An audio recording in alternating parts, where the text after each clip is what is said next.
C'est à vous. Jean-Luc Mélenchon, vous faites beaucoup de blagues, certaines sont très bonnes.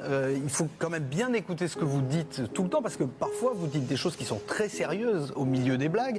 Et alors, tout à l'heure, C'est une technique, monsieur Gattegno, je vous rassure. J'en ai noté une tout à l'heure, une de ces phrases très sérieuses, dans laquelle vous sembliez, vous, avoir finalement une idée beaucoup plus précise que tous les observateurs sur ce qui peut se passer demain, et peut-être même dans cette élection présidentielle. Vous avez dit exactement, à la fin, ça se terminera entre eux et nous, et vous parliez du Front National. Qu'est-ce que vous voulez dire exactement par cette phrase ? Vous avez bien écouté, vous. Hein. Ah oui, très bien. Puis j'ai même pris des notes. Hein. Mais oui, mais vous Avec avez, un stylo vous avez bleu, je m'en entendu, excuse, vous avez entendu le cœur d'un raisonnement. Et vous y avez été attentif.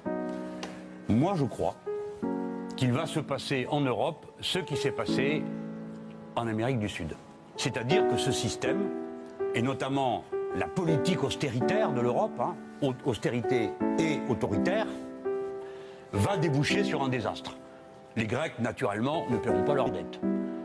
Le nouveau traité qui nous est proposé va tout verrouiller.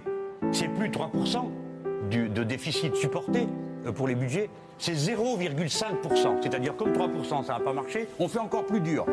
On va retirer des milliards de l'économie. Et donc il va y avoir une immense récession s'il n'y a pas un pays qui brise cette chaîne-là. Nous les Français. Donc, dans cette récession, si nous ne gagnons pas, si la France ne passe pas sur un programme front de gauche, alors il va y avoir un énorme tumulte. Un énorme tumulte.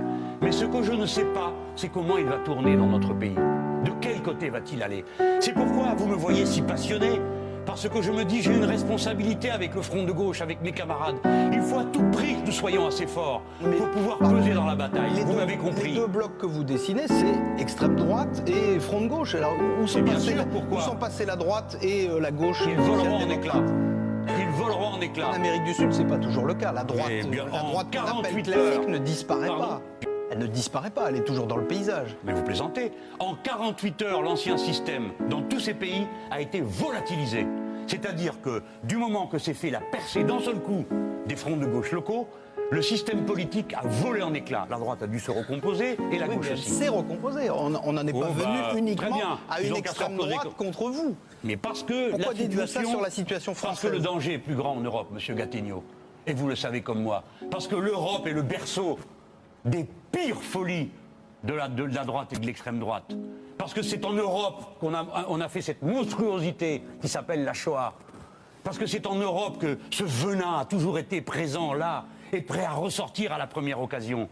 C'est pourquoi l'Europe est un endroit de conflit terrible. La politique que mène l'extrême droite, notamment contre les Arabes, contre les musulmans, cette manière de faire aujourd'hui des Arabes et des musulmans ce qu'autrefois l'extrême droite faisait avec les Juifs, nous mène à un désastre si nous ne l'arrêtons pas à temps. Oui, ça se finira d'un côté avec la position de la gauche, parce que nous sommes la gauche, le front de gauche. Nous sommes une gauche telle que l'histoire l'a fait naître. Et de l'autre côté, vous aurez ces fous furieux. Pourquoi? Parce que M. Sarkozy et M. Guéant portent la responsabilité d'avoir levé la digue qui séparait la droite républicaine de la droite d'extrême droite.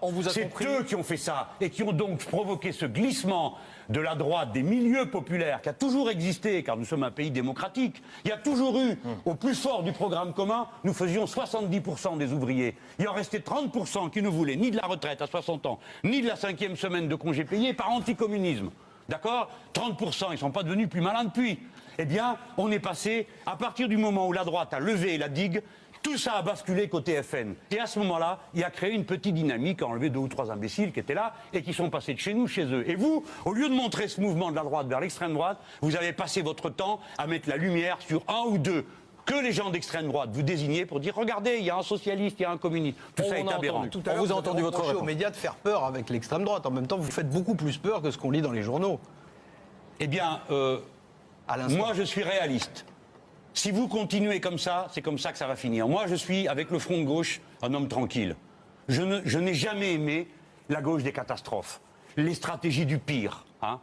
Je me souviens, étant jeune homme, que quelqu'un s'était réjoui du putsch de Pinochet en me disant « Ah, tu vois, maintenant, tout le monde va comprendre que seule la révolution va nous sauver. » Et moi, je m'étais fâché tout rouge. Je lui avais dit « Un imbécile, parce que nous sommes tous morts. Et donc, il n'y aura personne pour se rendre compte de rien. » Allez, encore un point chacun. Hélène.